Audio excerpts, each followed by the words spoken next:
Hello viewers, আসসালামু আলাইকুম। প্রথমে আপনারা যে ক্রোম ব্রাউজার আছে সেটা ওপেন করবেন, কারণ বিডি জবস খুলতে হলে ক্রোম ব্রাউজার দরকার। অ্যারো চিহ্ন এখানে ঢুকবেন। তারপর আপনারা ওখানে দেখতে পাচ্ছেন যে সার্চ অপশন আছে। সার্চ অপশনে গিয়ে আপনারা লিখবেন যে বিডি জবস। এখানে লেখার পরে আপনি দেখতে পাবেন যে এখানে আরেকটা ইন্টারফেস শো করছে। এই যে দেখতে পাচ্ছেন অ্যারো বিডি জবস। তারপর আরেকটা নতুন ইন্টারফেস শো করছে, সেখানে ক্রিয়েট লেখা আছে। ক্রিয়েটে ওখানে ক্লিক করবেন। ক্রিয়েটে ক্লিক করার পরে আপনারা দেখতে পাচ্ছেন যে নিচে আরেকটা আছে ক্রিয়েট। এখানে বেশ কয়েকটা অপশন আছে, general category, special skill category এবং প্রতিবন্ধীদের জন্য। কারণ এটা হচ্ছে তিন ধরনের জন্য। আর আমরা যেহেতু জেনারেল লোকজন, আমরা চাকরি খুঁজবো, সেহেতু আমাদের জেনারেল ক্যাটাগরিতে ক্লিক করতে হবে। আপনারা দেখতে পাচ্ছেন এখানে ক্রিয়েটে ক্লিক করলাম।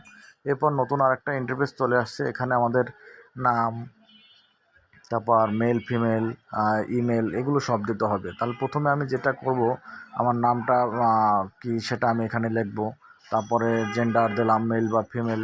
এরপরে আমরা যে স্কিল এটা আমরা সিলেক্ট করব, সেটা হলো যে আমরা কোন ডিপার্টমেন্টের চাকরি খুঁজতেছেন সেটা আসলে দরকার।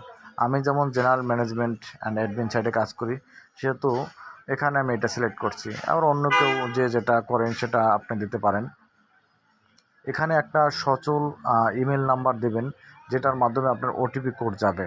আর এটা খুবই একটা গুরুত্বপূর্ণ, কারণ এটার মাধ্যমে আপনাকে লগ ইন করতে হবে, ওটিপি আসলে সেটা দিতে হবে। তাই আপনার এটা এই যে কি বলে ইমেলটা দিতে হবে। তারপর আপনি, যেহেতু আমরা বাংলাদেশি হিসাবে আপনি বাংলাদেশটা সিলেক্ট করে নেবেন। তারপর আপনার একটা সচল একটা ফোন নাম্বার দেবেন, যার মাধ্যমে আপনাকে যারা ইন্টারভিউ নেবে বা বিভিন্ন জায়গায় আপনি চাকরি অ্যাপ্লাই করবেন, তারা আপনাকে কল করবে। তা আপনি সচল একটা ফোন নাম্বার দেবেন। তারপর সিলেক্ট ইউজার আইডি। এখানে আপনি ইমেল বা মোবাইল নাম্বার সিলেক্ট করতে পারেন। যেটা হলো ইউজার আইডি অথবা ওটিপির জন্য এটা একটা খুবই একটা ইম্পর্টেন্ট জিনিস। তারপর আপনি নিচে ক্রিয়েট অ্যাকাউন্ট, এখানে ক্লিক করবেন। ক্রিয়েট অ্যাকাউন্টে ক্লিক করার পরে আপনারা দেখতে পাচ্ছেন যে এখানে একটা ওটিপি আসছে, আপনি ওটিপি দিয়ে দেবেন। ওটিপি দেওয়ার পরে আপনি নেক্সটে ক্লিক করবেন, তাহলে আপনি কনফার্ম হয়ে যাবে। আর পরবর্তী যদি কোনো বিডি জবসের ফুল অ্যাকাউন্ট ক্রিয়েটের জন্য তথ্য প্রয়োজন হয়, তাহলে আমার এখানে আরও ভিডিও দেওয়া আছে, দেখে আসবেন।